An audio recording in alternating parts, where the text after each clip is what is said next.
Good morning students, स्वागत है आपका सरल ऑनलाइन क्लासेज में। हम बात कर रहे थे भारतीय संविधान में मूल अधिकारों की। किन की बात कर रहे थे? मूल अधिकारों की। तो मूल अधिकारों के बारे में हमने अब तक पढ़ा कि भारतीय संविधान में नागरिकों को मूल संविधान में 7 प्रकार के मूल अधिकार दिए गए थे। वर्तमान में भारतीय नागरिकों को 6 मूल अधिकार दिए गए हैं, जो कि हम यहाँ सीक्वल से पढ़ रहे थे। अब तक हम 5 मूल अधिकारों का अध्ययन कर चुके हैं। जो छठा जो मूल अधिकार है हमारा, वो है संवैधानिक उपचारों का अधिकार। छठा जो मूल अधिकार है कौन सा है? संवैधानिक उपचारों का अधिकार।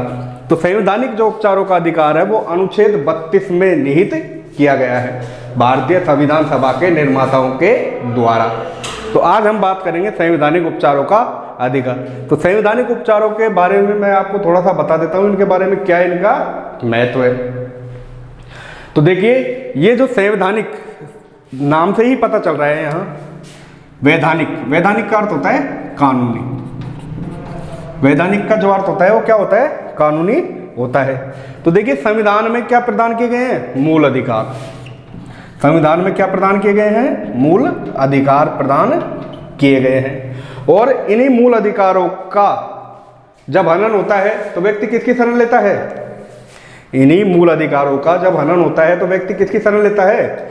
मूल अधिकारों का जब हनन होता है, अर्थात मूल अधिकारों, किसी व्यक्ति के मूल अधिकारों को ठेस पहुंचती है, उसकी भावनाओं को ठेस पहुंचती है, तो व्यक्ति किसकी शरण लेता है? न्यायालय की।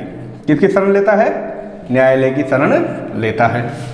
अर्थात संविधान में मूल अधिकार प्रदान किए गए हैं, और जब व्यक्ति के मूल अधिकारों का हनन होता है तो व्यक्ति किसकी शरण लेता है? न्यायालय की शरण लेता है, न्यायपालिका की शरण लेता है। तो जैसा कि मैंने बताया कि न्यायपालिका में जो शीर्ष जो संस्था है वो है सर्वोच्च न्यायालय। कौन सी संस्था है?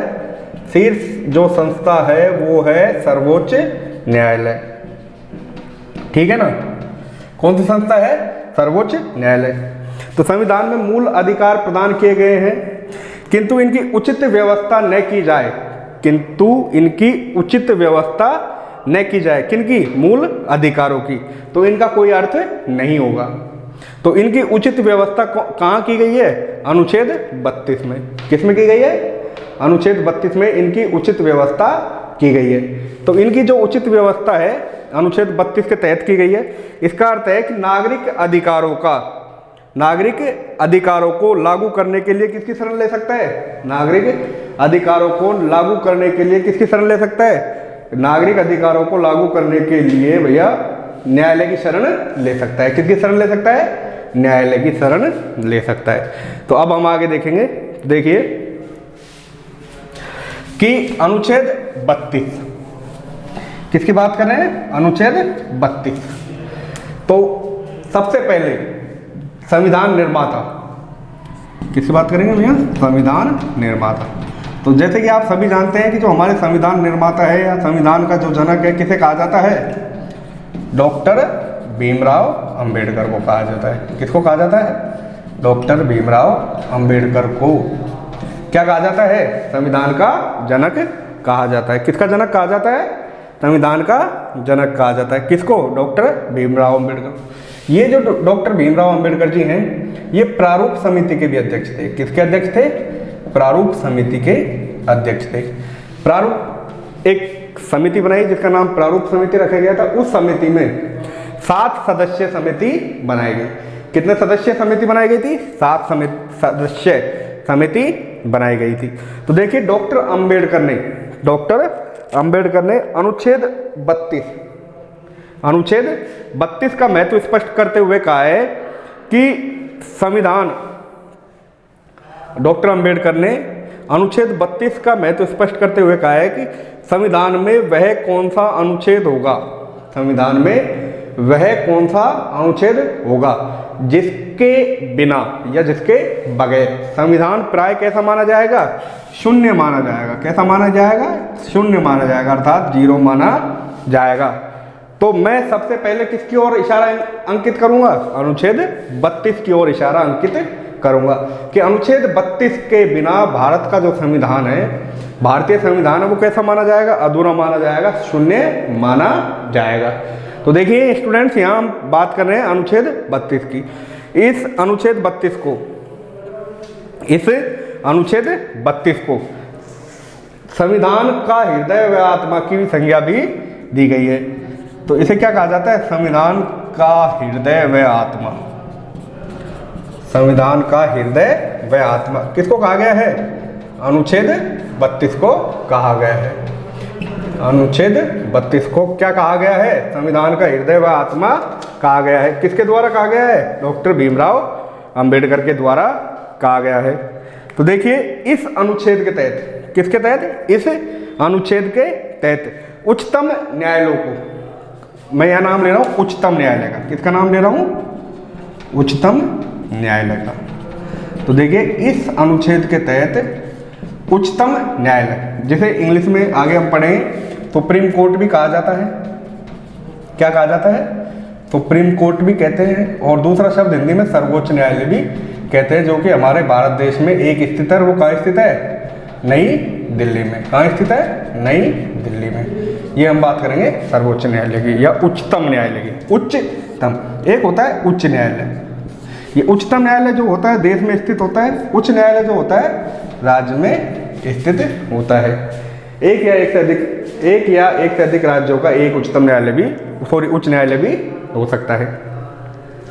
तो देखिए इस अनुच्छेद के तहत, कौन से अनुच्छेद के तहत? अनुच्छेद 32 के तहत उच्चतम न्यायालय के मूल अधिकारों का संरक्षक घोषित किया गया है। कि मूल अधिकारों का जो संरक्षक है उसको घोषित किया गया है यहाँ उच्चतम न्यायालय को घोषित किया गया है। इसके आगे अनुच्छेद 32 उच्चतम न्यायालय। तो देखिए जब व्यक्ति के मूल अधिकारों का हनन होता है राज्य में हो या देश में, तो वो किसकी शरण लेगा? न्यायालय की। अब वो न्यायालय किस किस प्रकार है थोड़ा सा ध्यान दीजिएगा, यहाँ इंपॉर्टेंट टॉपिक है। देखिए यहां हम बात करते हैं अनुच्छेद 32 की। किसकी बात कर रहे हैं?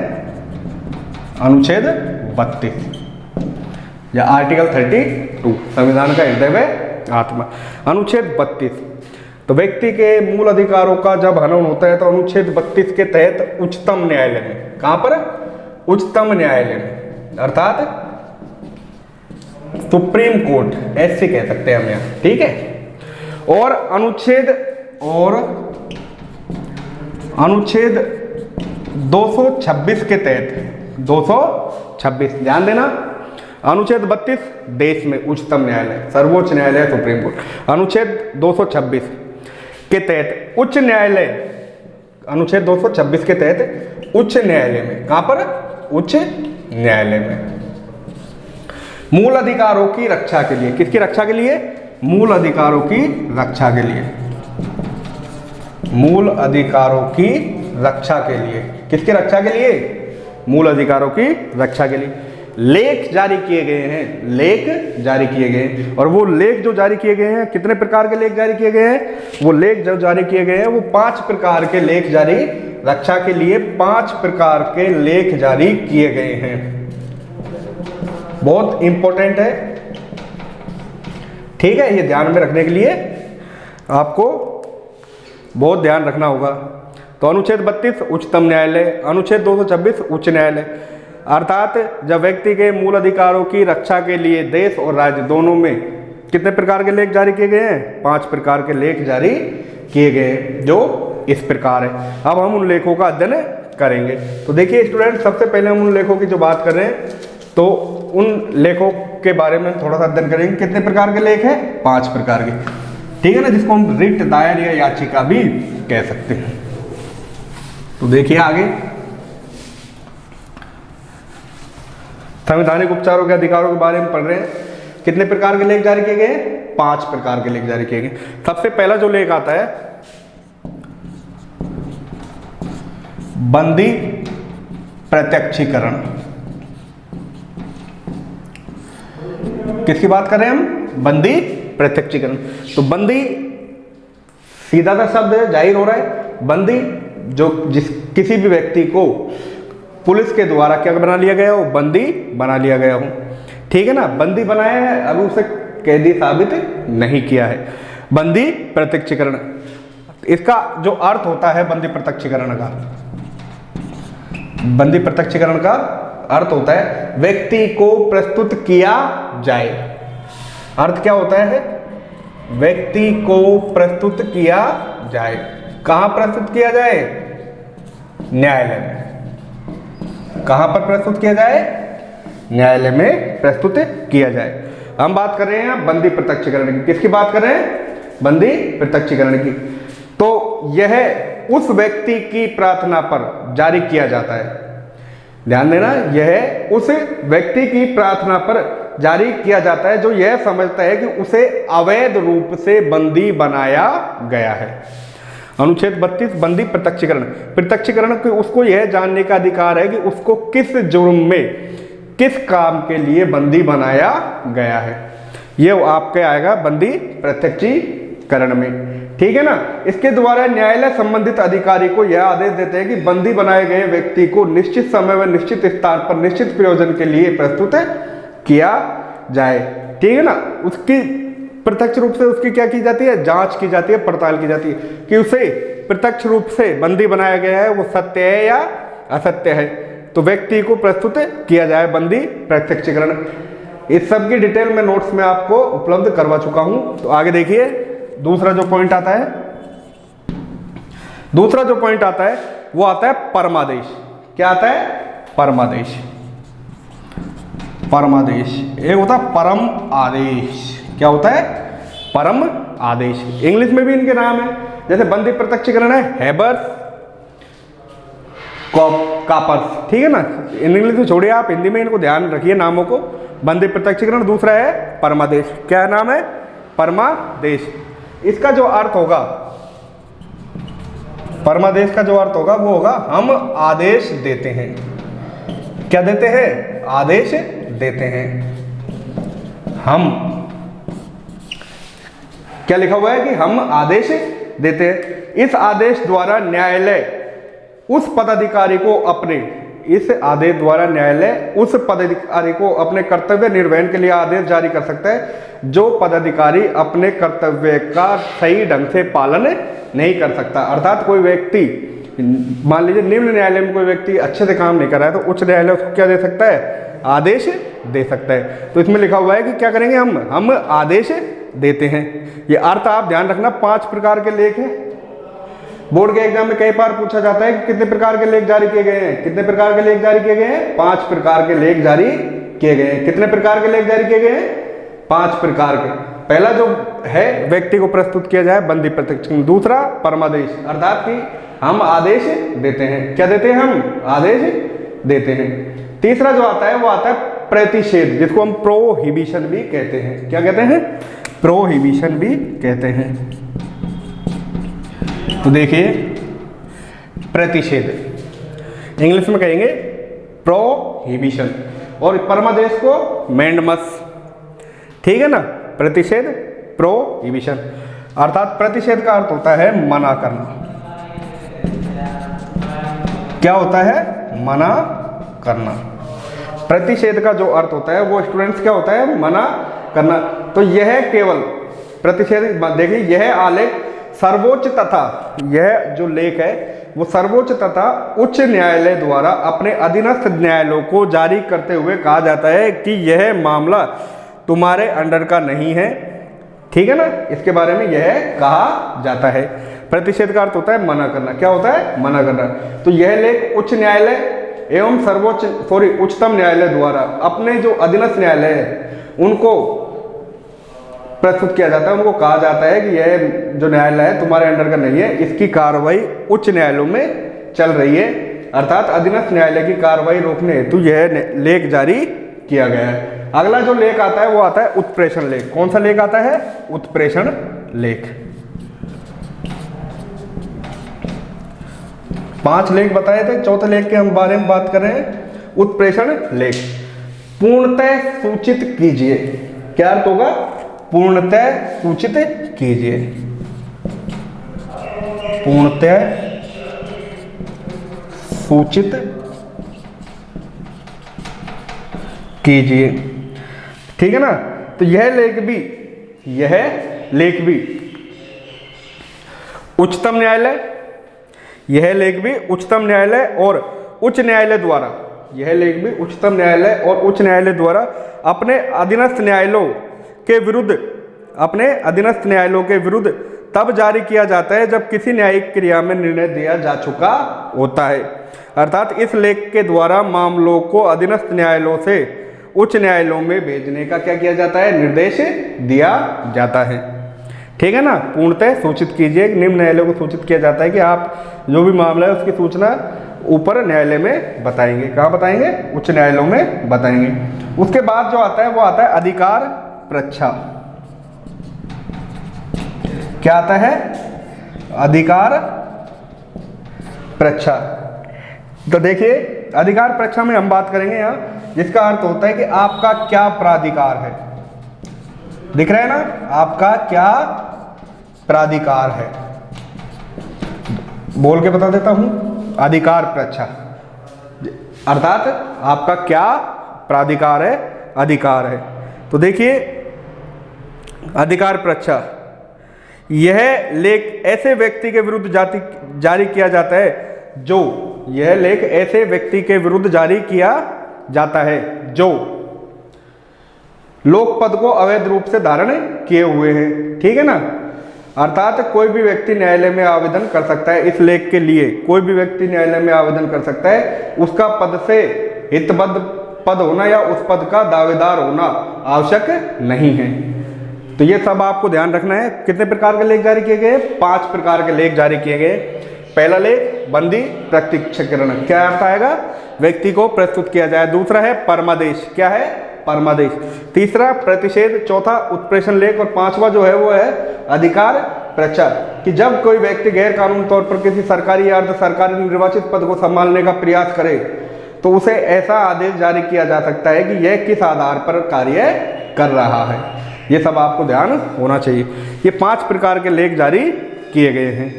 ठीक है ना, तो सर्वोच्च न्यायालय एवं उच्च न्यायालय द्वारा व्यक्तियों के मूल अधिकारों का जब हनन होता है तो अनुच्छेद 32 के तहत कितने प्रकार के लेख जारी कर सकता है, 5 प्रकार के लेख जारी कर सकता है। अब उन 5 प्रकार के लेख इस प्रकार है, इनको थोड़ा सा देखिए और समझने की कोशिश कीजिए। उसके बाद आता है मूल अधिकारों का मूल्यांकन।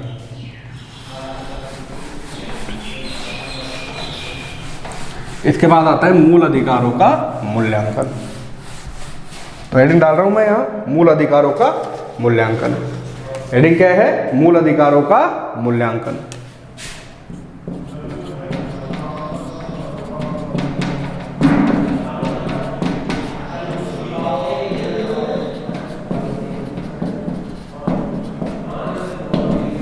देखिए हम यहां बात कर रहे हैं मूल अधिकारों के मूल्यांकन की। किसकी बात कर रहे हैं, मूल अधिकारों के मूल्यांकन की। तो मूल अधिकारों के पक्ष में तर्क और विपक्ष में तर्क, मूल अधिकारों के पक्ष में तर्क और विपक्ष में तर्क, ये ध्यान रखना है हमें कि पक्ष में कौन कौन से तर्क दिए गए हैं मूल अधिकारों के, और विपक्ष में कौन कौन से तर्क दिए गए हैं। तो देखिए मूल अधिकारों के अभाव में स्वतंत्रता का कोई मूल्य नहीं है। मूल अधिकारों के अभाव में, मूल अधिकारों के अभाव में स्वतंत्रता का कोई मूल्य नहीं है। क्या नहीं है, स्वतंत्रता का कोई मूल्य नहीं है। ये ध्यान रखना, एक एक लिख देता हूं, फिर उसके बाद मैं आपको बोल के बताऊंगा। दूसरे में क्या कहता है, विपक्ष में कि मूल अधिकारों पर अत्यधिक प्रतिबंध लगा दिए गए हैं। मूल अधिकारों पर अत्यधिक प्रतिबंध लगा दिए गए हैं। अत्यधिक प्रतिबंध लगा दिए गए हैं, प्रतिबंध लगा दिए गए। अर्थात यह कहा गया है कि मूल अधिकारों में इतने प्रतिबंध लगा दिए गए हैं कि विपक्ष के बारे में, मूल्यांकन के बारे में, कि इन पर इतने प्रतिबंध लगा दिए गए हैं कि एक हाथ से मूल अधिकार प्रदान किए जाते हैं तो दूसरे हाथ से क्या कर लिए जाते हैं, छीन लिए जाते हैं। ये इसके विपक्ष में तर्क है। अर्थात मूल अधिकार के अभाव में स्वतंत्रता का कोई मूल्य नहीं है। विपक्ष में कहता है कि मूल अधिकारों पर इतने प्रतिबंध लगा दिए गए हैं कि एक हाथ से इनको क्या किए जाते हैं, प्रदान किए गए हैं, तो दूसरे हाथ से क्या करते हैं, इसको छीन लिया जाता है। दूसरा है कि मूल अधिकार व्यावहारिकता व वास्तविकता पर आधारित है। मूल अधिकार किस पर आधारित है, व्यावहारिकता व वास्तविकता पर, व्यावहारिकता व वास्तविकता पर आधारित है। ठीक है। दूसरा है कि मूल अधिकारों के साथ साथ शांति काल में भी मूल अधिकारों का स्थगन शासन की तानाशाही प्रवृत्ति को दर्शाता है। शासन की तानाशाही प्रवृत्ति को दर्शाता है। देखिए, तानाशाही प्रवृत्ति को दर्शाता है। इसमें यह कहा गया है कि विपक्ष में कि आपातकाल के साथ साथ शांति काल में भी मूल अधिकारों का स्थगन शासन की तानाशाही प्रवृत्ति को दर्शाता है कि आपातकाल में तो मूल अधिकारों को क्या कर दिया जाता है, स्थगित कर दिया जाता है, परंतु शांति काल में भी कई बार ऐसा होता है। तीसरा जो है कि मूल अधिकारों के द्वारा अनुसूचित जाति और जनजाति, मूल अधिकारों के द्वारा, पॉइंट नंबर 3, मूल अधिकारों के द्वारा अनुसूचित जाति और जनजाति एवं अन्य पिछड़ा वर्ग के हितों को विशेष रूप से संरक्षण प्रदान किया गया है और संसद मूल अधिकारों को समाप्त करने संबंधी कानून बना सकती है। विपक्ष में तर्क यह है कि संसद मूल अधिकारों को समाप्त करने संबंधी क्या बना सकती है, कानून बना सकती है। चौथा जो पॉइंट आएगा वो आएगा कि मूल अधिकार लोकतंत्र की सफलता का आधार है। मूल अधिकार किसकी सफलता का आधार है? लोकतंत्र की सफलता का आधार है। मूल अधिकार लोकतंत्र की सफलता का आधार है। किसका आधार है? लोकतंत्र की सफलता का आधार है। और व्यवहारिक दृष्टि से मूल अधिकारों पर प्रतिबंध राजनीतिक विरोधियों के बारे में दबाने के लिए लगाया जाता है। मूल अधिकार सार्वभौमिक, मूलभूत एवं पूर्ण है। मूल अधिकार सार्वभौमिक एवं पूर्ण है। ठीक है। इसी के साथ यहाँ हमारे जो मूल अधिकार है वो कंप्लीट होते हैं। मूल अधिकार क्या होते हैं? कंप्लीट होते हैं। मूल अधिकारों के बाद, जैसा कि मैंने आपको बताया, मूल अधिकारों के बाद जो आते हैं वो क्या आते हैं? नीति निर्देशक तत्व आते हैं। क्या आते हैं? नीति निर्देशक तत्व आते हैं। तो जैसा कि आप सभी को पता है कि नीति निर्देशक जो तत्व हैं वो अध्याय 2 में ही हम पढ़ेंगे, यहाँ इनका अध्ययन करेंगे। तो सबसे पहले मूल अधिकारों के बारे में एक बार थोड़ा सा और देख लेते हैं। तो देखिए, मूल अधिकार, मूल अधिकार जिनके बारे में यह कहा गया था कि संविधान में, किसमें? संविधान में मूल जो अधिकार है, मूल अधिकार है, उनको जो देने का जो उद्देश्य था, मूल अधिकारों को रखने का जो उद्देश्य था वो नागरिकों को समानता, स्वतंत्रता एवं न्याय स्थापित करना है। ठीक है ना? स्वतंत्रता, समानता और न्याय की सुरक्षा प्रदान करना है। ये मूल अधिकार हो जाएगा। कितने मूल अधिकार प्रदान किए गए थे? 7 किए गए थे। वर्तमान में कितने हैं? 6। 7वां जो मूल अधिकार है 44वें संविधान संशोधन अधिनियम 1978 के द्वारा उसको हटाकर कानूनी अधिकारों की श्रेणी में भाग 12 अनुच्छेद 300 के में वर्णित कर दिया गया है। वर्तमान में 6 मूल अधिकार है। 6 मूल अधिकारों को हम यहाँ पढ़ चुके हैं। छठा जो मूल अधिकार है वो इम्पोर्टेंट है, संवैधानिक उपचारों का अधिकार, जिसे संविधान का हृदय व आत्मा भी कहा जाता है। और डॉक्टर भीमराव अंबेडकर ने यह कहा था कि अगर मेरे से पूछा जाए कि किस संविधान के अनुच्छेद के बिना पूरा संविधान शून्य माना जाएगा, तो मैं अनुच्छेद 32 के सिवा किसी दूसरे अनुच्छेद का नाम नहीं लूँगा। यह डॉक्टर भीमराव अंबेडकर ने कहा है। तो स्टूडेंट्स, 5 प्रकार के लेख जारी किए गए थे जिनको हम यहाँ पढ़ चुके हैं। पहला था बंदी प्रत्यक्षीकरण। दूसरा जो लेख था, बंदी प्रत्यक्षीकरण के बाद जो लेख आता है वो आता है परमादेश। क्या लेख आता है? परमादेश। ठीक है। परमादेश के बाद जो लेख आया था वो आया था आपके परमादेश, बंदी प्रत्यक्षीकरण, दूसरा परमादेश। तीसरा था आपके प्रतिषेध। चौथा था आपके जो उत्प्रेषण लेख। और 5वां जो लेख है वो था अधिकार प्रेक्षा। एक बार बता देता हूँ फिर से। पहला जो लेख है वो है बंदी प्रत्यक्षीकरण, कि बंदी को यह जानने का अधिकार होना चाहिए कि उसे किस जुर्म में बंदी बनाया गया। दूसरा है परमादेश, अर्थात आदेश देना। तीसरा जो लेख है वो आएगा आपके उत्प्रेषण। कौन सा आएगा? सॉरी, प्रतिषेध आएगा। चौथा आएगा उत्प्रेषण लेख और 5वां अधिकार प्रेक्षा। इस प्रकार से कितने प्रकार के लेख जारी किए गए हैं? 5 प्रकार के लेख जारी किए गए हैं। अनुच्छेद 12 से 35 तक है। कुछ अनुच्छेदों का यहाँ विलोप किया गया है जो आपके सिलेबस में नहीं है। आगे आपको लिखित में वो बता दिया जाएगा या नोट्स के माध्यम से आपको उपलब्ध करवा दिया जाएगा। तो मूल अधिकारों का मूल्यांकन पक्ष विपक्ष में तर्क दिए गए हैं। ठीक है ना? पक्ष विपक्ष में तर्क, जैसा कि मैंने अभी बताया कि मूल अधिकारों के अभाव में स्वतंत्रता का कोई मूल्य नहीं होता और मूल अधिकार पर अत्यधिक प्रतिबंध लगा दिया, अर्थात एक हाथ से दिए जाते हैं, दूसरे हाथ से क्या कर लिए जाते हैं? छीन लिए जाते हैं। और मौलिक अधिकारों पर प्रतिबंध की जो व्यवस्था है वो संविधान में राष्ट्र व समाज विरोधी गतिविधियों को दूर करने के लिए की गई है। इसी के साथ जो आपका कल नेक्स्ट जो टॉपिक आएगा, कल हम जिसको पढ़ेंगे वो आएगा नीति निर्देशक तत्व। ठीक है ना, मूल अधिकारों के बारे में पढ़ चुके हैं। किस भाग में वर्णित है? 3 में। कहाँ से लिए गए हैं? अमेरिका से। सर्वप्रथम विकास कहाँ हुआ था? ब्रिटेन में। ठीक है, अनुच्छेद 12 से 35 तक इनका विवरण किया गया है। किनका? मूल अधिकारों का। ठीक है स्टूडेंट्स, इसी के साथ हम आज की वीडियो को समाप्त करते हैं। कल नई वीडियो पढ़ेंगे। नई वीडियो का जो नाम होगा वो होगा नीति निर्देशक तत्व। धन्यवाद।